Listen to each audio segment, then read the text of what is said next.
velkou bestii, která je zčarování podezřelá. Lidé její věci značné událice v historii krátké. Svědků spousty potvrdit může. A i ona pod právem utrpím přiznání učinila. A teď toho zopakovat jí před vaší ctihodností bude muset. Jsem nevinná! Upálit!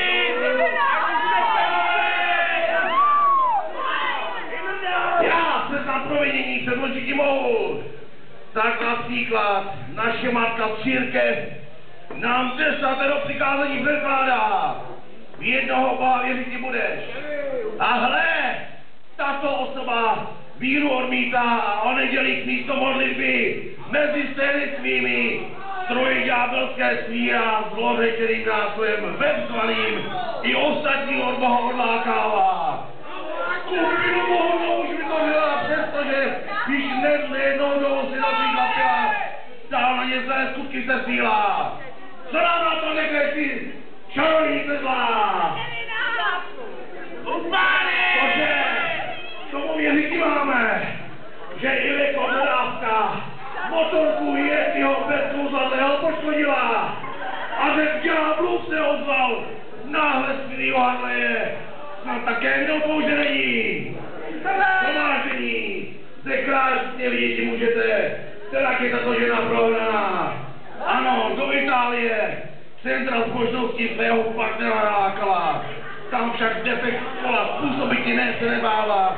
A to v den, kdy všichni koláři italští den sváteční třetí, takže její partner nemohl čas svůj trávit na modlitbách, ale skutečně pomoc očekával a boží jméno nejenom nadarmo bral.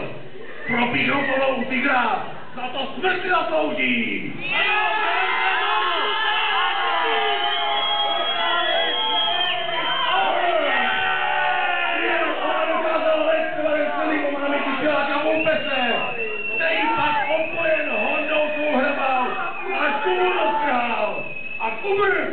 Jak se trávil s AB svým, to nastrojí na čtverému šloho. To všechno učinila ona! Ona! Díla tu pěkně! Než pochopil, že zapolování mu její druh často dáli vzal. Kamerujte jí!